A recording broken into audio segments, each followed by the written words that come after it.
Hi, everyone, and welcome to episode 51 of the Tick Bootcamp podcast. The title of today's interview is It Takes a Village, an interview with Dr. Rachel Long. My name is Richard Johannesson. And I'm Matt Sabatello. Today's podcast guest is Dr. Rachel Long. Dr. Long is a naturopathic doctor with a certification in homeopathy. She is also the author of the book, Living in the Limelight, The Challenges and Triumphs of Living Life with Chronic Lyme Disease.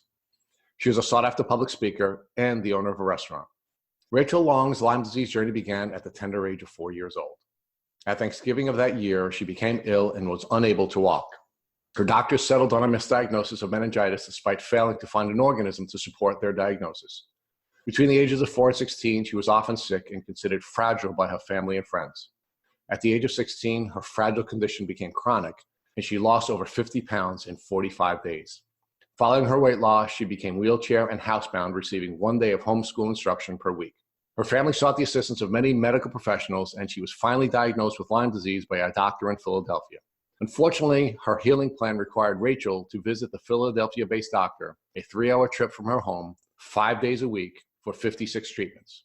Because Rachel's parents could not maintain their jobs and take off the time that Rachel's treatment protocol required, her community came together and developed a team of family, doctors, teachers, and church members to drive Rachel to Philadelphia for each of her treatments.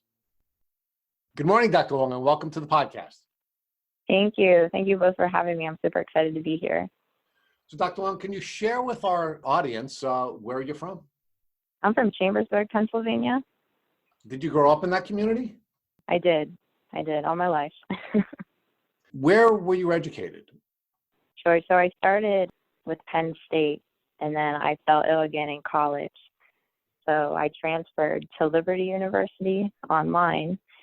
And then I went through my bachelor's there, got my master's there in public health, and then went to Trinity University for my ND. And after becoming licensed in PA, I decided to get certified in homeopathy, and now I'm doing my PhD and studying cells and mitochondrial behavior.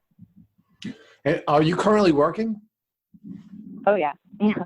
I operate 3 different businesses. Could you share with our listeners what your 3 businesses are? Sure. So I have a restaurant. That was my first business before I really got into the wellness arena. Then I have a wellness center that I operate 6 days a week. And then I go on book tours and just, different public speaking events with aloe vera gel and different supplement companies. So that's a whole other side note. What is the title of your book? It's called Living Life in the Limelight. And if our listeners wanted to read that book, where would they be able to find the book? It's available on Amazon. Can you share with us a little bit about your speaking engagements? What type of speaking engagements do you do?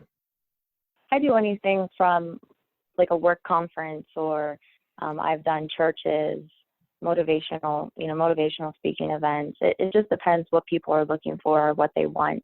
You kind of have to cater that to your audience.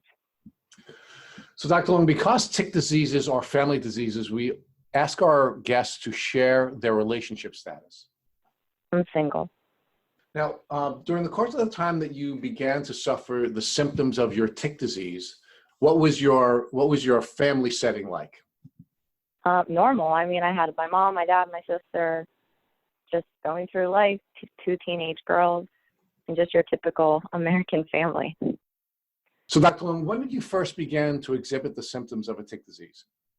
Well, when I was 4, I was diagnosed with meningitis and encephalitis, but they couldn't find the organism. And I always had little issues with my health here and there. Nothing really made sense. But then at the age of 16, I lost 50 pounds and developed a sudden milk allergy. And when we went to the ER, they informed my parents that I was anorexic and that my heart rate was 32 beats a minute. So Dr. Long, what was your childhood like between the ages of 4 and the age of 16? Really great. I can't complain. Like I said, I did have odd health struggles off and on. So, I went to the doctor for my TMJ, and I went to another doctor for growing pains in my knees, and nothing really added up. There were just different symptoms. And now, again, looking back on it, I should have known, all along. Did your symptoms have an impact on your social life during your childhood between the ages of 4 and 16. Yes. Oh my goodness. When I was, I look back now, when I was in gym class, we would play, baseball or basketball, and there were certain things that I would have friends do because I just couldn't do it, and it was embarrassing. So I felt like I always looked like the weakest link, and I was sick a good bit, so I would be out of school, and mom and dad, couldn't figure out why, and they just thought, well, it's just she's fragile. How did the symptomology of your tick disease impact your family? How did it impact your mother, your father, and your sibling? Well, my mom she is a registered nurse, so from her standpoint, she really didn't know a lot about Lyme disease at the time. It was kind of kept quiet, and she always thought, well, she's just fragile from when she had that episode at 4 years old. My dad, he was just caring in general, and he always took care of us. And my sister, she, I think, got a little jealous at being a young kid, watching me get all the attention being sick. It did cause some struggles with us, but it was just childhood, normal childhood behavior, not understanding why your sister's sick and getting all this attention and presents and things from other people. Now, Dr. Long, did you have much of a social life with friends and participate in outside activities during the course of that window of time between the ages of 4 and 16? I did. So I did piano, ballet. I was involved with band, different church groups, and I was pretty active when I could be. There were sometimes I just had to sit things out, or I couldn't attend events. But again, I always felt like the weakest link, so I didn't put 2 and 2 together. Now, during the time that you were dealing with your sickness during your childhood, did that have an impact on the goals that you had set for yourself? It did. I think I was always a perfectionist, and not meeting that level of, not meeting the bar that I wanted to hit was very discouraging, and it did play with my mind a good bit throughout the years. Did the challenges that your tick disease presented to you cause you to believe that you weren't able to keep promises that you wanted to make to either friends or family? Oh, I had to break commitments and promises all the time, and I hated that. You want to go out on a Friday night with your friends, and you can't because you're just not feeling up to it, or they don't understand that you're just tired and you don't know why. In many cases, children are mean to one another. It's a sort of part of childhood.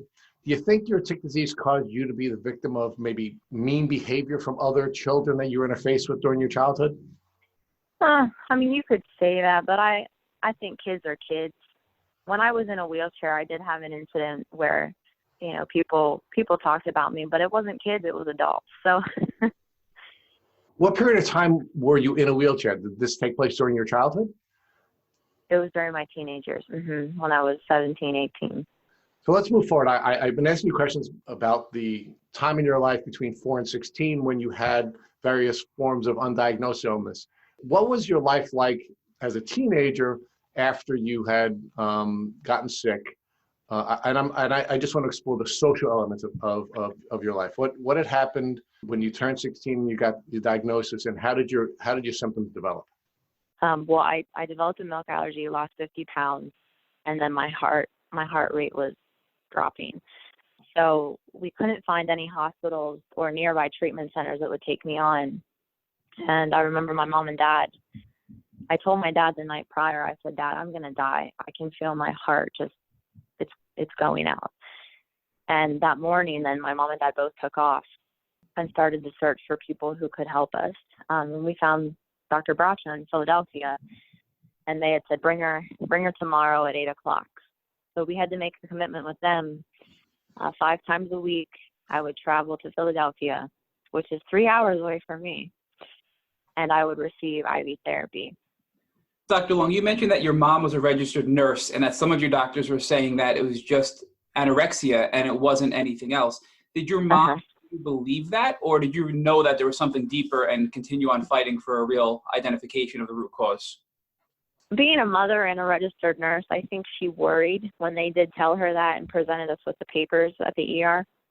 But she knew there was a deeper cause because I was eating the weight loss came on so suddenly. I mean, it was about a month and a half, I lost 50 pounds, which is abnormal. And for them just to be so ignorant and brush it off, she saw that, but being in her field, she said, well, I have to at least consider this because the doctor said so. So she did watch me for a while, as any mom, should, but I think she always knew that it was something more. How did it make you feel as a teen to be diagnosed with a psychological disorder that you knew was not a true diagnosis? I felt crazy. I don't know how else to describe it. I sat there, I wanted answers and I wanted help, and I was afraid because I was losing weight and I was eating and my heart was so slow and I didn't feel well. But for someone to label me so fast, and I honestly never even met the doctor that night. The nurses just were, caressing me and saying how beautiful I was. And then the doctor dropped off paperwork saying I was anorexic. So there was no evaluation or consideration of the entire case. What impact did the change in your appearance have on your social life? It did. When I was going to school in the beginning, this was the beginning of the school year, it happened. My friends questioned, but they knew that I was suffering, from something, and I just wasn't feeling well because I had always said, I just feel so tired and sick. But I had that core group that really did support me. We were at the age yet where we couldn't drive and we didn't have cars. We were just getting our permits and whatnot. So it was still, I felt isolated when I did have to make the decision to stay home and travel to Philadelphia for treatments. So Dr. Long, how many doctors did you see before Dr. Bracchia, who finally diagnosed you with Lyme disease? Oh my, I don't even know. It was so many. We worked closely with my pediatrician, and I saw, numerous specialists throughout the years from 4 years old up.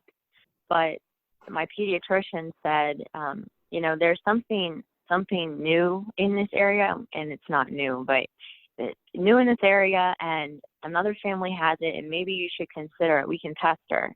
My mom goes, okay, test her. And that was for Lyme disease, but it came back negative. So we never really pursued it. We were looking at other diseases. And that was your pediatrician who did that? Yes.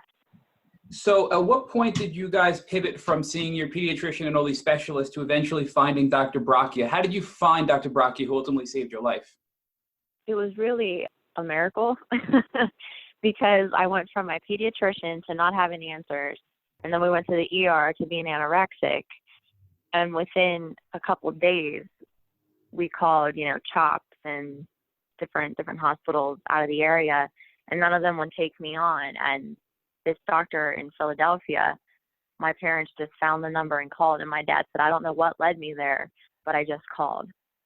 So can you walk us through what it was like for that first appointment when you went in and saw Dr. Bracchia, and how that interaction was with the doctor, and then what tests he ran for you after that visit?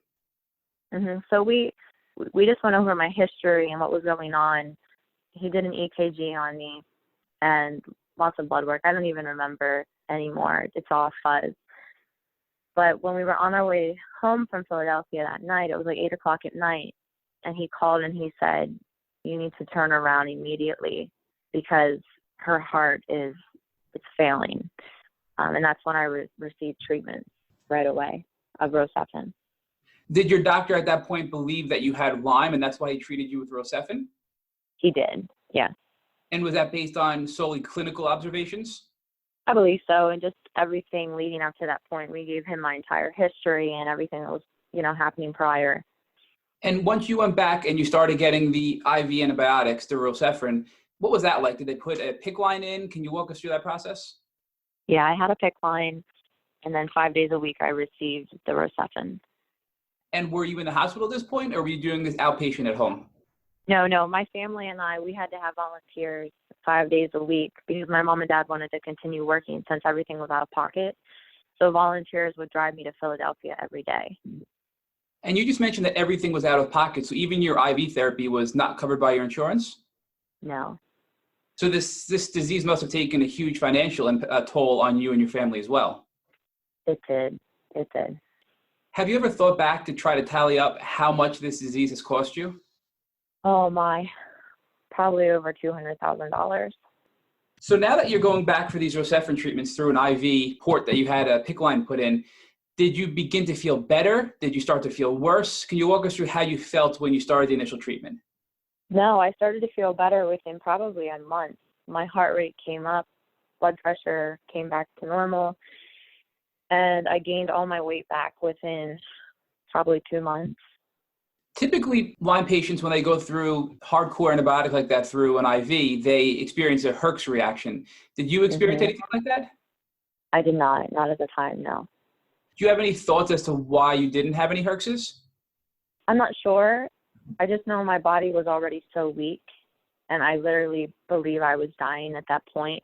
I think the antibiotics helped me and kept me alive, even though they did hinder my gut health and things further on down the road. It kept me alive. So you just brought up a good point that the antibiotics really can destroy your gut health. Did your doctor at the time warn you about that and ask you to take any sort of supplements or probiotics or anything to help strengthen your immune health and your gut health while you were getting these strong antibiotics? Yes, I was on enzymes, probiotics, just different things, certain diets, but from the heavy dosing, it was kind of expected. So all of this was based off of a clinical diagnosis. Once you started the treatment, did your doctor decide to run a blood test to see if you had a positive test, even knowing that they're not very accurate? Yes, we would do testing every week, and then finally we got a positive Western blot. You mentioned that you ran the tests every week. Did you get more than one positive? No, I had one positive. And how long were you on these antibiotics for? Oh, I went through 3 PICC lines, and I was on antibiotics for probably over 3 years. And was that 3-year period a continuation and an improvement of your health, or did you have ups and downs throughout that period and have fluctuations?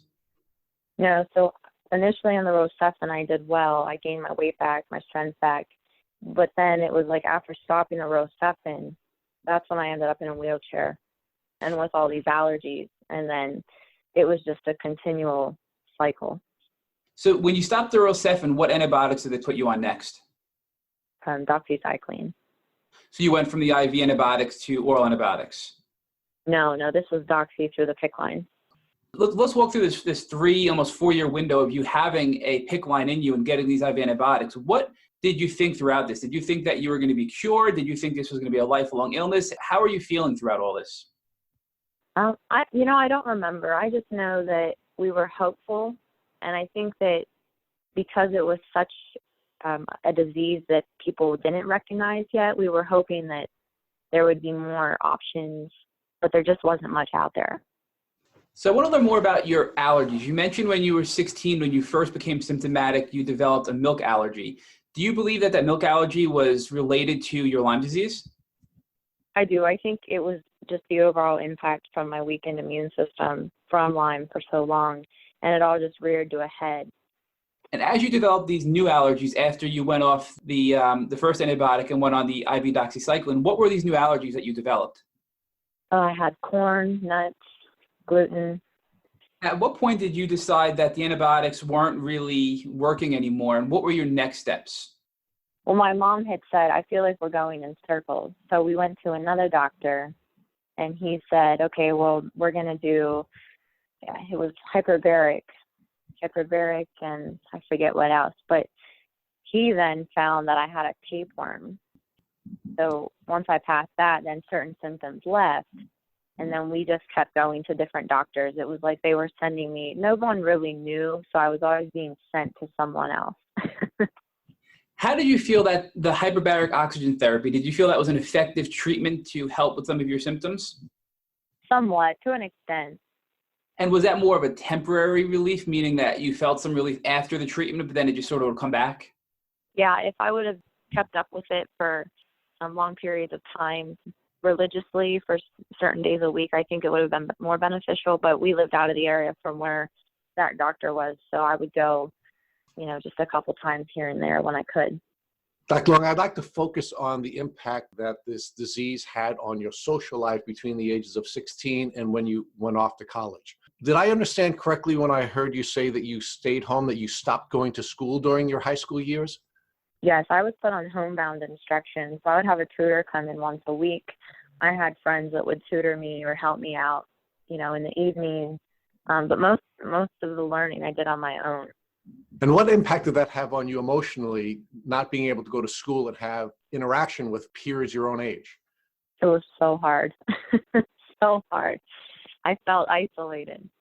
But it sounds like you had a really strong community of people who were also interested in helping you and your family, because you had folks bring you to your doctor's appointments during the course of the week, correct? Oh, yes. We had a whole lineup, and different people would volunteer. I had even teachers I had in the past volunteer to take me. And so it was a great sense of community in that way. Now, how did that make you feel, knowing that your community came together to try to help you and your family get through these very challenging events in your life? Really, it's beautiful because, we think people are all about me, and we hear such bad things. But when I was going through something like that and people really did come together and prove themselves and show that they cared for not just me, but my family, it was such a blessing. Now, were these people who were coming to help you out part of a faith community, or are they just part of a general community? Well, some people, again, were from the church, from, my school, my mom and dad's friends, just all over. And did your relationship with God and your church help you through these challenging times that you faced during your childhood? Yes. I think that was part of some of the miracles that did occur, because some of the things it was amazing how we stumbled upon it or came across it. So I truly believe that God had some intervention. Dr. Long, while you were receiving this IV treatment and trying things like the hyperbaric oxygen therapy, did you do any other protocols for detoxing? I did Epsom salt baths, but really I didn't do anything further. We didn't know holistic or natural things to do. It was more antibiotics, and they put me on just a bunch of medications and supplements. So at what point now you started to go to these other doctors after you're on this IV antibiotic and it's just not really being effective? You're starting to go to other doctors, and then there's this sort of change to a holistic approach. What brought you to a holistic doctor that you ultimately found to change the way you were treating your Lyme disease? Well, I wanted to go to school for osteopathic medicine at Liberty University. And when I realized, because of my allergies, I couldn't even get to the campus, I would react to molds and different chemicals. So I thought there has to be something I can do to get over this hurdle. And that's where I really started to dive in on, the natural world and herbs versus homeopathics and things of that sort. And did you ultimately find a homeopathic doctor to treat you? No. Was this more of a self-treatment based on your learning and your research of your own that you decided to take this herbal and holistic approach? Well, I studied under different doctors' protocols, and I read tons of books, and Trinity did offer, a small little portion of homeopathy. But really, I went out there on my own because homeopathy really interested me as far as the cell. And I knew that that's where, from science class in high school, your mitochondria were and the secrets lied. So I thought, if maybe I can boost my cells, maybe something there will happen. And that's really what transferred my mindset to pill taking and even herbs to more of a cellular level. So can you walk us through what you discovered from studying under these doctors and your research, and what treatment protocols you started to do on your own that really helped you regain your health despite the failing approach that you did with the antibiotics? Sure. So I implemented homeopathy, different forms of that. I did ozone treatments on myself, and that was through the sauna. And then I changed my diet drastically. And I had to just be content and learn that mindset was part of it too. I know that sounds maybe a bit like a quack, but I had to say, okay, you know what, right now I'm going through this, I'm going to get better, and these are the things I need to do as a process to get me to this point. You mentioned that you did your ozone treatment through a sauna. Can you walk us through what that treatment is like, so our listeners can understand what that actually is? Sure. So ozone is just an extra molecule of oxygen. We're not supposed to make claims, but when we hear of ozone, machines and what they do in other uses, they kill pathogens and, different organisms. So seeing this sauna, I didn't believe in it at first. I thought, well, it'll just be good to detox. But I noticed when I was running, biofeedback reports on myself that with the number of ozone treatments I was doing, pathogens were dying off faster. You mentioned it's in a sauna, so you're literally sitting in a sauna, and it's an atmospheric thing, or is this more of a blood type thing?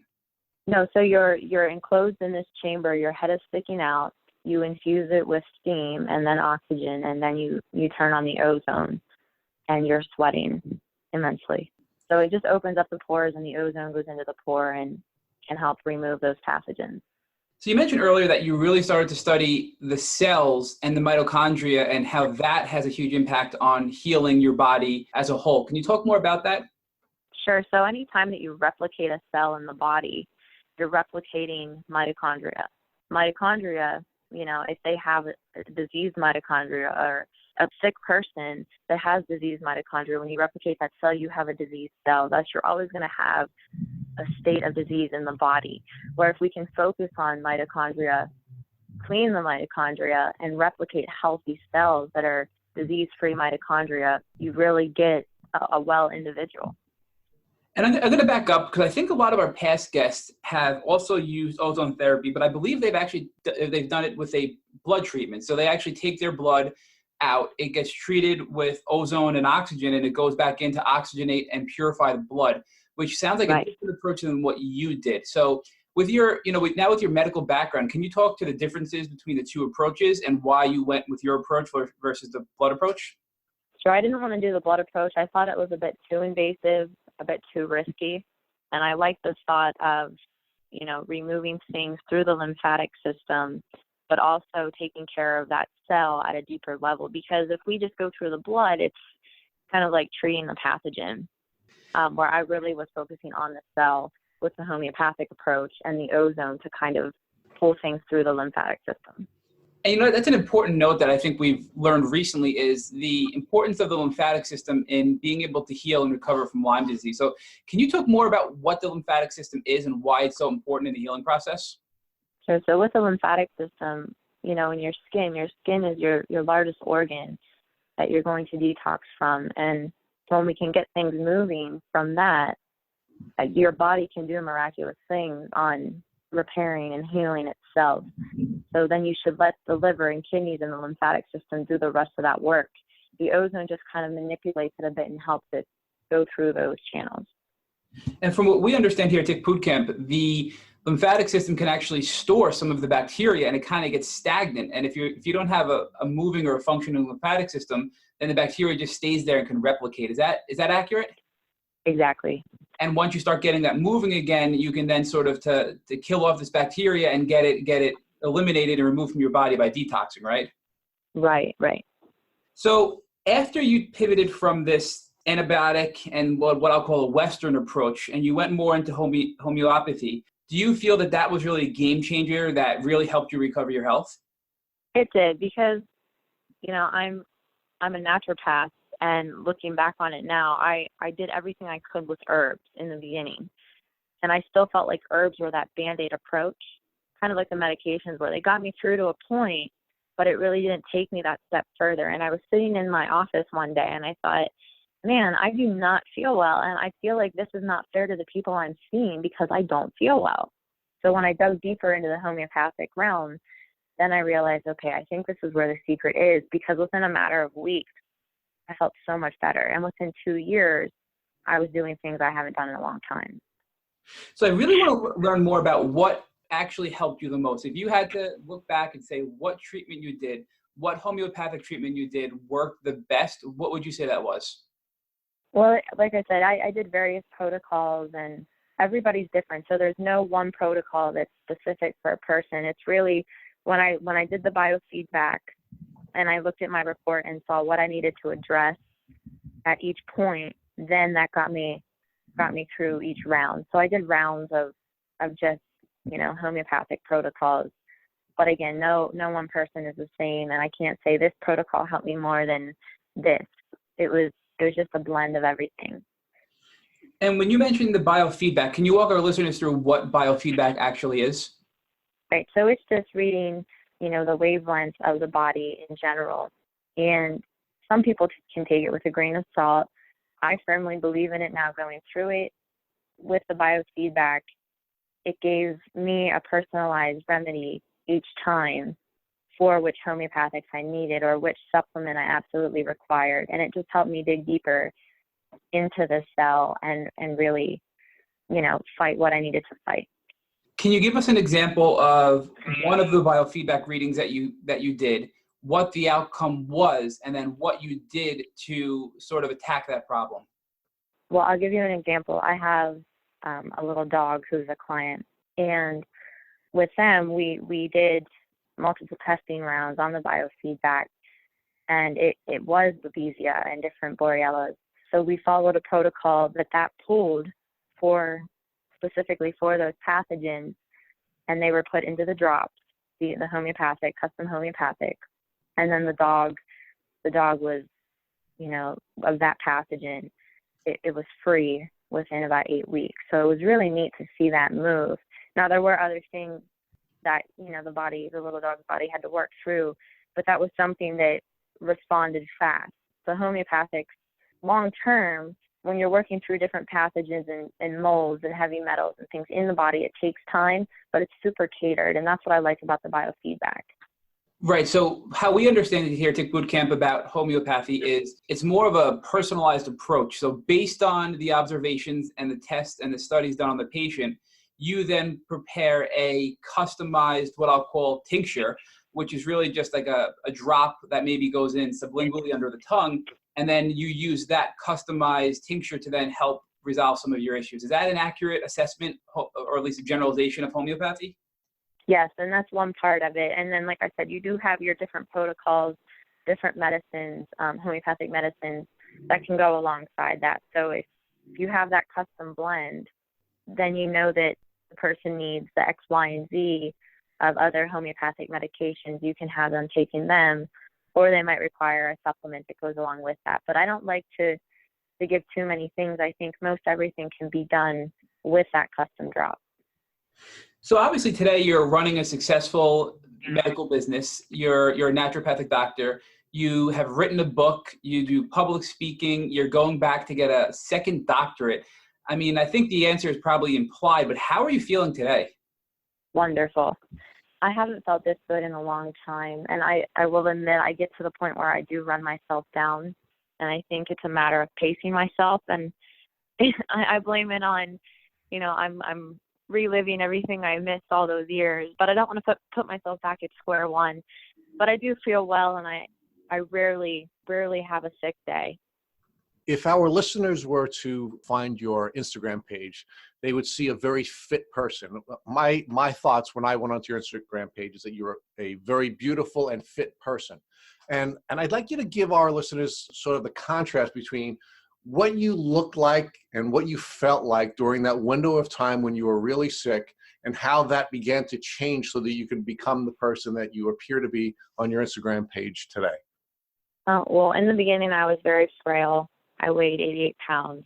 And then, once I gained my weight back and went through more IV treatments and got in the wheelchair, I gained a lot of weight back. I was probably, you could have labeled me as depressed at that point. And I was very unhappy with myself. Finally, when I had the point of I can't do this anymore, I need to figure something out, that's when I started to, change my diet and change the way I looked at life. And just in general, I changed everything. So I made it a goal to work out 3 times a week, made it a goal to eat clean, to really take care of myself, drink my water, do things that you have to do in order to stay well and be well. When did you make the decision to begin your fitness regimen and your nutritional regimen? I always was involved in fitness. I loved working out since I was 15. When I was sick, very sick, I stopped doing that. And then once I was 20 years old, I started to get back into it again. Can you talk to us a little bit about how this experience has transformed you first physically? What kinds of changes did you make in your life, and what kinds of professional choices did you make as a consequence of this journey that you were on? As far as personal changes, like I said, the diet, I changed my diet. I changed my lifestyle. There's things that I won't do, and people might look at me like I'm crazy, but I just choose not to, because I know that if I keep doing negative things, it's going to going to hit me the wrong way. Professionally, I thought with being in this industry, I thought, people are going to think I'm crazy. They already do. I have Lyme. People are going to think I'm a quack. Like, I was so worried about what people thought, and I fought with it for so long and didn't want to go on this route.